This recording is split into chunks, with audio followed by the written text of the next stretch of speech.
সাব্বাস সাব্বাস সাব্বাস ডক্টর ইউনূস। বাংলাদেশের 53 বছরের কোন সরকার প্রধান এই থাপ্পড় ভারতকে দিতে পারে নাই, আর এই থাপ্পড়টির জন্য অপেক্ষা করছিল মনে হয় আজকের এই দিনটি বাংলাদেশের 20 কোটি মানুষ। সাব্বাস বেটা সাব্বাস, খুব সুন্দর একটা অ্যাক্টিভিটিস হয়েছে যে 5টা গেছে। বড় মাপের নেতা ছিল, তবে আমাদের জন্য আরো কিছু সুখবর আছে আজকের এই ভিডিওতে। আবারও প্রমাণ করেছে যে তোমাদের আকাশ প্রতিরক্ষা সিস্টেম কতটা দুর্বল, কোনো কিছুতে কাজ হবে না। ভারতীয় সেনা প্রধান কুপকার বাংলাদেশের মারাত্মক চূড়ান্ত আঘাত, সর্বাত্মক সবচেয়ে ইতিহাসের ভয়াবহতম হামলাটি করেছে। অটোমেটিক পাকিস্তান এটার বিরুদ্ধে দাঁড়াবে, তখন পাকিস্তান এর জবাব দিবে কি দিয়ে? মিসাইল দিয়ে অথবা যুদ্ধ বিমান দিয়ে। পাকিস্তানের সেনাপ্রধান বলেছেন 3 বার কাশ্মীরকে নিয়ে যুদ্ধ করেছি আমরা, আরো যদি 10 বার যুদ্ধ করতে হয় তাও চালিয়ে যাবে পাকিস্তান। 16 বছর পণ্ডিতি ছিল না, কোন জায়গায় কোনো অস্তিত্ব ছিল না, কিচ্ছু করতে পারে না। এখন মাহফিলগুলোতে গিয়ে গিয়ে আলেম ওলামার সাথে গুতাগুতি শুরু করে দিয়েছে এই সকল উচ্ছিষ্ট কিছু বিএনপি নামক এই সকল দালালরা। আওয়ামী লীগের রিপ্লেসমেন্ট দিচ্ছে এই নেতারা। শহীদ রাষ্ট্রপতি জিয়াউর রহমান, দেশনেত্রী বেগম খালেদা জিয়া এবং তারেক রহমানের চরিত্র এটা হতে পারে না। জামাত ইসলামের একটা প্রোগ্রামে সন্তোষ শর্মা এটা নিয়ে রাজনীতিতে তোলপাড়, পিনাকি ইলিয়াস তারা খেপেছেন। এই সন্তোষ শর্মাকে জামাত ইসলামীর প্রোগ্রামে এভাবে সম্মানিত করা, তাকে দাওয়াত দিয়ে বক্তব্য দিতে দেওয়ার সুযোগ দেওয়া, এটা ঠিক হয়েছে না। মির্জা ফখরুলের প্রধানমন্ত্রী হওয়ার অনেক শখ, মির্জা ফখরুল বিএনপির চেয়ারম্যান হওয়ার অনেক শখ। মির্জা ফখরুল বলে তারেক রহমান এবং বেগম জিয়ার থেকে আমি যোগ্য। হাসিনাও ভারতীয় নাগরিক, আমিও ভারতীয় নাগরিক। হাসিনা নাকি যদি দেশের প্রধানমন্ত্রী হয়, আমি কেন হতে পারবো না? এবারের কাতার সফরের সময় একটা ঘটনা ঘটেছে, সেটা জ্বালানি উপদেষ্টা আব্দুল কবির খান প্রকাশ করেছে। এটি হচ্ছে বর্তমান অন্তর্বর্তী সরকার, যার বয়স 8 মাস কেবল ঘুরে পারল। আসসালামু আলাইকুম প্রিয় দর্শক, বর্তমান সময়ের বাংলাদেশের রাজনৈতিক প্রেক্ষাপট বা রাজনৈতিক পরিস্থিতির উপর বিশ্লেষণ করে আপনাদের সামনে কিছু গুরুত্বপূর্ণ ভিডিও ফুটেজ নিয়ে হাজির হয়েছি। এমনকি যারা ভিডিওটি অন করেছেন তারা ভিডিওটি না টেনে সম্পূর্ণ মনোযোগ সহকারে দেখবেন, তাহলে ভিডিওর মূল রহস্য বা আসল ঘটনাগুলো জানতে বা বুঝতে পারবেন। তো প্রিয় দর্শক, আমি আর বেশি কথা বাড়াবো না, চলুন দেখে আসি সেই আজকের কাঙ্ক্ষিত ভিডিওগুলো। তবে তার আগে বলি, যারা এখনও চ্যানেলটি সাবস্ক্রাইব করেননি তারা সাবস্ক্রাইব করে পাশে থাকা বেল আইকন বাটন ক্লিক করে দিন, আর যারা ইতিমধ্যে সাবস্ক্রাইব করে রেখেছেন তাদেরকে অসংখ্য ধন্যবাদ। তো চলুন দর্শক, একটা লাইক দিয়ে আমরা ধারাবাহিকভাবে সকল ভিডিওর বিস্তারিত আলোচনা দেখে আসি। দর্শক, যুদ্ধের দাবানল বেজে উঠেছে ভারত পাকিস্তান। এই যুদ্ধের দাবানলে কে হারবে কে জিতবে, কার হারা আর কার জিতা নিয়ে আমাদের আজকের এই পর্বের আলোচনা। দর্শক, পাকিস্তানের সেনাপ্রধান বলেছেন 3 বার কাশ্মীরকে নিয়ে যুদ্ধ করেছি আমরা, আরো যদি 10 বার যুদ্ধ করতে হয় তাও চালিয়ে যাবে পাকিস্তান। পাকিস্তান থেকে ভারতীয় নাগরিকদের ভিসা ক্যান্সেল করে শাহবাজ শরীফ জানিয়েছে যে পাকিস্তানের থেকে জানি আগামী 48 ঘন্টার ভিতরে সকল ভারতীয় নাগরিক ভারত ছেড়ে চলে যা। পাকিস্তানে ভারতীয় এম্বাসিতে যে লোকজন চাকরি করছে সেখানে যেন 30 জনের বেশি লোক চাকরি না করে। তাছাড়া ভারতীয় নাগরিক, ভারতীয় নৌবাহিনী, বিমান বাহিনীর কিছু ফোর্স পাকিস্তানে আছে যৌথ মহড়ায়, তাদেরকেও এই মাসের 30 তারিখের ভিতরে পাকিস্তান ছেড়ে ভারত চলে যাওয়ার কথা বলেছেন। প্রিয় দর্শক, আমরা দেখলাম যে কাশ্মীরে 26 জন পর্যটককে হত্যা করা হয়েছে। পর্যটকের হত্যার উপরে নিন্দা আমরা সবসময় জানাবো, কারণ আমরা নিজেরা বিভিন্ন দেশে ভ্রমণ করতে যাই এবং বাংলাদেশেও বিভিন্ন দেশ থেকে মানুষ ভ্রমণ করতে আসে। তাই কোনো পর্যটককে হত্যার পক্ষে আমরা কথা বলবো না, এই হত্যার বিরুদ্ধেই আমরা কথা বলবো। কিন্তু মূল কথাটা হলো হত্যাটা করেছেটা কে? কথা আসছে ভারতের নিজের আভ্যন্তরীণ শক্তি থেকেই বিজেপিকে হটানোর জন্য নরেন্দ্র মোদীর বিরুদ্ধে যারা আছে তারা এই ঘটনা ঘটিয়েছে। অপরদিকে আমরা জানি যে ভারতে বেশ কয়েকটি রাজ্য স্বাধীনতা চাচ্ছে, কাশ্মীর স্বাধীনতা চাচ্ছে, পাঞ্জাব স্বাধীনতা চাচ্ছে, মণিপুর স্বাধীনতা চাচ্ছে, আর অনেকে স্বাধীনতা চাচ্ছে। তাই তাদের নিজের ঘর সামলাতে না পেরে সরাসরি পাকিস্তানকে দায়ী করে ফেললেন এই ঘটনার জন্য ভারত। আপনি কোনো তদন্ত ছাড়া, কোনো ধরনের রিপোর্ট ছাড়া আপনি যদি সরাসরি নাম বলে দেন, ভারতীয় গণমাধ্যম ঘটনাটি ঘটার পরপরই বলা শুরু করলো এটা পাকিস্তান করেছে। প্রদর্শক, সেখান থেকেই আমাদের আজকের আলোচনার বিষয়বস্তু। এখন পাকিস্তানের সাথে যুদ্ধ লাগবে ভারত, ভারত হারবে কি জিতবে সেটা হলো বিষয়। পাকিস্তানের সাথে 2টি গুরুত্বপূর্ণ বর্ডার আছে ভারতের, একটি হলো কাশ্মীর দিয়ে, আরেকটি হলো পাঞ্জাব দিয়ে। পাঞ্জাব এবং কাশ্মীর দুটেই চাচ্ছে স্বাধীনতা ভারত থেকে আলাদা দেশ হওয়ার জন্য, আর তাদেরকে সহযোগিতা করে আসছে দীর্ঘকাল যাবৎ পাকিস্তান। এখন কাশ্মীর এবং পাঞ্জাবে বসবাসকারী শিখ শক্তি, আমরা সবাই জানি যে শিখ নেতাকে কানাডাতে হত্যা করেছে ভারতীয় গোয়েন্দারা এবং সেখানে ধরা পড়েছে। তার রিপোর্ট প্রকাশ করার পরে অনেক কিছু হয়ে গিয়েছে নরেন্দ্র মোদীর সাথে কানাডার। এরপরে আবার তারা হত্যা করার চেষ্টা করেছিলেন আরেক শিখ নেতাকে আমেরিকাতে, সেটাও FBI এর কাছে ধরা পড়েছে, ভারতীয় গোয়েন্দা সংস্থা। সেখান থেকে তারা কিন্তু কানাডা এবং আমেরিকা থেকে মানে বড় মাপের লাথি খেয়ে, বড় মাপের উষ্ঠা খেয়ে ভারত ফিরতে এসেছে। সেই কারণে এই খুন খারাপি ওরা বিনদেশে গিয়ে করে। এর নজির কানাডা এবং আমেরিকাতে আছে। 24-এ আমাদের গণ অভ্যুত্থানে তারা লোক পাঠিয়ে আমাদের সন্তানদেরকে হত্যা করেছে। এই রিপোর্ট বাংলাদেশের আন্তর্জাতিক অপরাধ ট্রাইব্যুনালও প্রকাশ করেছে। এবং আমেরিকা থেকে বাংলাদেশের যে জাতিসংঘ থেকে যে রিপোর্টটা এসেছে আমাদের উপর হত্যাকাণ্ড কারা ঘটিয়েছে, সেখানেও কিন্তু ভারতের ইন্ধন আছে, আমরা দেখতে পেয়েছি। প্রিয় দর্শক, এখন ভারতে পাকিস্তানের সাথে যুদ্ধ লাগবে। এখন ওই সাইড দিয়ে আমরা দেখব যে পাকিস্তান যুদ্ধ করছে, পাঞ্জাব এবং কাশ্মীর পাকিস্তানকে সহযোগিতা করছে। আর অপর দিক দিয়ে মণিপুর সহ 7 সিস্টারের মধ্যে বেশ কয়েকটি রাজ্য স্বাধীনতার ঘোষণা দিবে এট এ টাইম। যখন তারা যুদ্ধে ব্যস্ত থাকবে পশ্চিমে, তখন পূর্বে স্বাধীনতার ঘোষণা আসবে এবং পশ্চিমের 2টি রাজ্য সরাসরি স্বাধীনতার ঘোষণা দেবে এই যুদ্ধ লাগার সাথে সাথে। কাশ্মীর স্বাধীনতার ঘোষণা দিয়ে পতাকা উড়িয়ে ফেলবে, অস্থায়ী সরকার গঠন করে ফেলবে। পাঞ্জাবে তাদের নিজস্ব পতাকা উড়িয়ে ভারতীয় পতাকা নিচে ফেলে দিয়ে আগুনে পুড়িয়ে দিয়ে তারা ঘোষণা দিবে পাঞ্জাব এখন স্বাধীন দেশ। কারণ অলরেডি তাদের প্রদেশগুলোতে সরকার গঠন থাকে, প্রাদেশিক পার্লামেন্ট আছে, তারা অনেক দূর এই দিক থেকে আগানো। তাই এই প্রদেশগুলার সরকারই তো সরকার, কেন্দ্রীয় সরকার শুধুমাত্র তাদেরকে ট্যাক্স নেয় তাদের কাছ থেকে, আর আন্তর্জাতিক অঙ্গন থেকে কেন্দ্রীয় সরকার সেনাবাহিনী দিয়ে তাদেরকে সহযোগিতা করে। আভ্যন্তরীণ সব কাজ ওই প্রাদেশিক সরকারই করে থাকেন। তাই সেই প্রাদেশিক সরকার থাকলে আর নতুন করে কোনো সরকার, অস্থায়ী সরকার, ভারপ্রাপ্ত সরকার, তত্ত্বাবধায়ক সরকার, এগুলা ভারতের জন্য প্রযোজ্য নয়। এবং এইরকম ল আইন শুধুমাত্র ভারত পাকিস্তান নয়, অন্যান্য দেশেও আছে। পাকিস্তানেও সেরকম প্রাদেশিক সরকার আছে, আমেরিকাতে প্রাদেশিক সরকার আছে, ইউকেতে প্রাদেশিক সরকার আছে, এইরকম ইউরোপের বিভিন্ন দেশে প্রাদেশিক সরকার আছে। তাই সেই সরকাররা ঘোষণা দিবে। 7 সিস্টারে প্রাদেশিক সরকার আছে, প্রত্যেকটা আলাদা আলাদা সরকার আছে, তাই তারা ঘোষণা দিবে আমরা এখন স্বাধীন। আর চায়না চিরশত্রু সেই ভারত, চায়নার কাছ থেকে বারবার হেরে যাওয়া সেই ভারত আবারও হেরে যাওয়ার জন্য চায়না প্রস্তুতি নিয়ে বসে আছে, পাকিস্তানের সাথে লাগবে।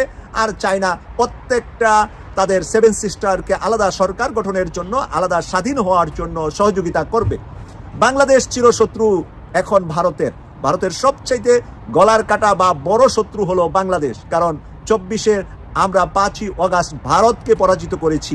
আমরা শেখ হাসিনাকে শুধু একা নয়, ভারতকে এখানে পরাজিত করেছি। তাই ভারত কিছুতেই বাংলাদেশ থেকে সহযোগিতা পাবে না। সেই কারণে অপরদিকে মালদ্বীপ, অপরদিকে আমরা শ্রীলঙ্কা, অপরদিকে আমরা আছে ভুটান আছে, নেপাল আছে, সব জায়গা থেকেই ভারতের বিরুদ্ধে সোচ্চার হবে সেই যুদ্ধে। তখন এই যুদ্ধে ভারত খান হয়ে নরেন্দ্র মোদীর দুটি খুলে ওই আরব সাগরে জাপ দেওয়া ছাড়া তার কোনো উপায় থাকবে না। 16 বছর পণ্ডিতই ছিল না, কোনো জায়গায় কোনো অস্তিত্ব ছিল না, কিচ্ছু করতে পারে না। এখন মাহফিলগুলোতে গিয়ে আলেম ওলামার সাথে গুতাগুতি শুরু করে দিয়েছে এই সকল উচ্ছিষ্ট কিছু বিএনপি নামক এই সকল দালালরা। আওয়ামী লীগের রিপ্লেসমেন্ট দিচ্ছে এই নেতারা। শহীদ রাষ্ট্রপতি জিয়াউর রহমান, দেশনেত্রী বেগম খালেদা জিয়া এবং তারেক রহমানের চরিত্র এটা হতে পারে না। এতই যদি অসৌজন্য থাকে, এতই যদি খারাপ লাগে, এদেরকে মাহফিলে যেতে বলে কে? আপনি প্রয়োজনে বলে দেন যে বিএনপির কোনো দায়িত্বশীল ব্যক্তি মাহফিল, মজলিস, পূজা অর্চনা কোনো জায়গায় যাবে না। বিএনপির কোনো নেতার মাহফিলে যাওয়ার প্রয়োজন নাই। যেই নেতা মাহফিলে গিয়ে একজন আলেমের ওয়াজ শোনার মতো ধৈর্য তার নাই, একজন আলেমের ব্যাখ্যা শোনার মতো ধৈর্য তার নাই, একজন আলেমকে অসভ্য ভাষায় গালিগালাজ করবে, সেখানে তাকে বেদব বলবে, চোখ উপড়ে ফেলবে, তাকে একেবারে শেষ করে ফেলবে, মেরে ফেলবে, এটা কোন ধরনের অসৌজন্যতা? আজকের বাংলাদেশের প্রায় জায়গায় এই ঘটনাগুলো এখন ঘটছে।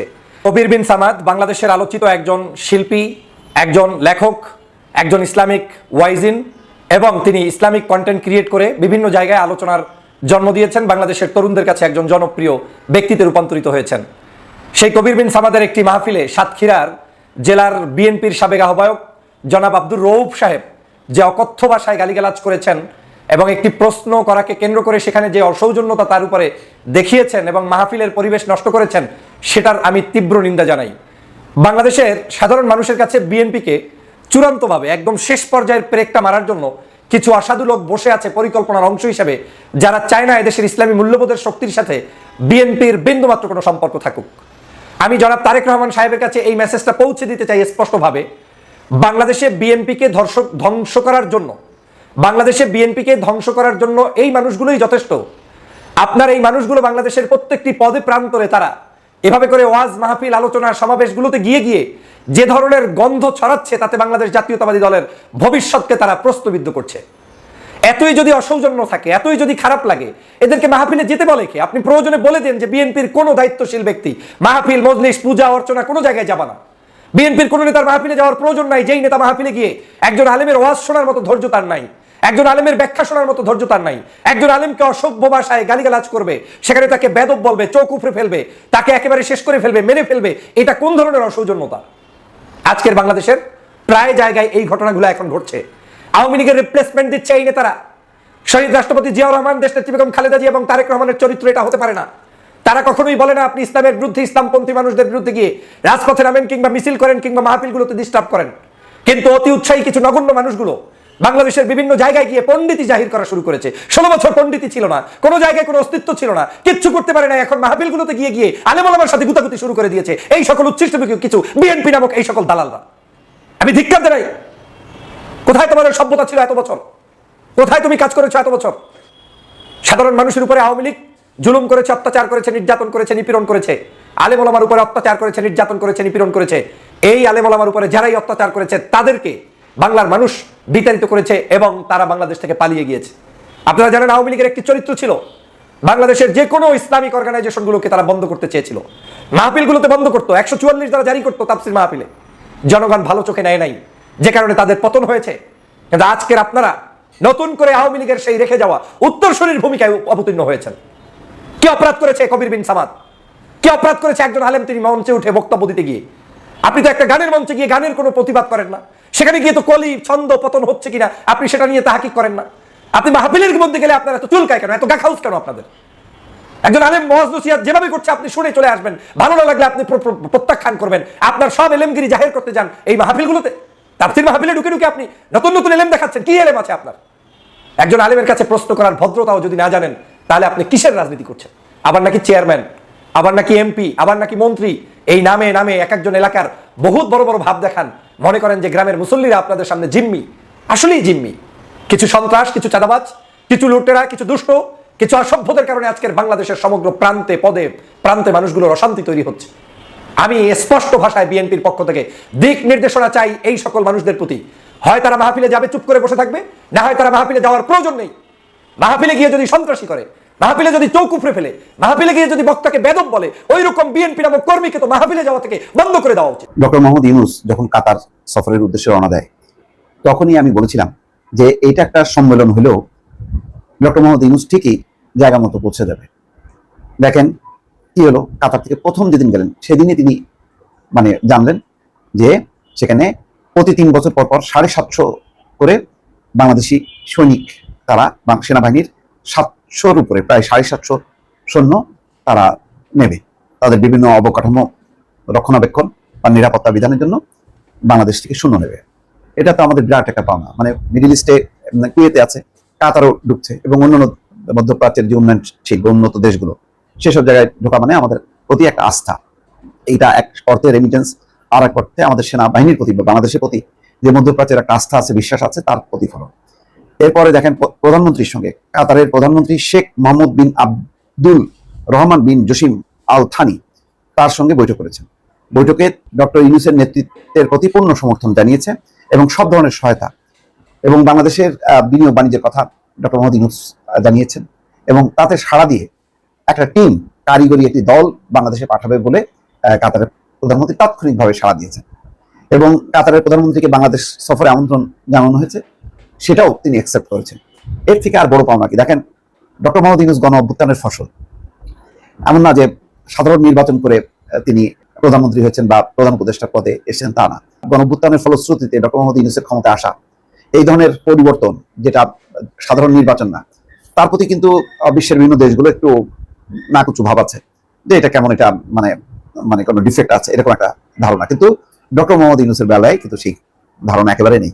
ডক্টর ইউনূস বাংলাদেশের প্রধান উপদেষ্টা পদে আসীন হবার আগে থেকেই তিনি অত্যন্ত পরিচিত একটা মুখ, সারা বিশ্ব জানে এবং গত 15 বছরে ডক্টর ইউনূসকে অনেক বেশি সহানুভূতি জাগিয়েছে শেখ হাসিনার যেই নানা পদক্ষেপ। প্রিয় দর্শক, ভিডিওটি কেমন হয়েছে? ভিডিও সম্পর্কিত কোনো তথ্য বা মতামত থাকলে কমেন্টে জানিয়ে যাবেন। আজকের মতো নিউজটি এখানে শেষ করছি। ফিরে আসছি পরবর্তীতে অন্য কোনো নতুন টপিকস নিয়ে। সে পর্যন্ত ভালো থাকবেন। আল্লাহ হাফেজ।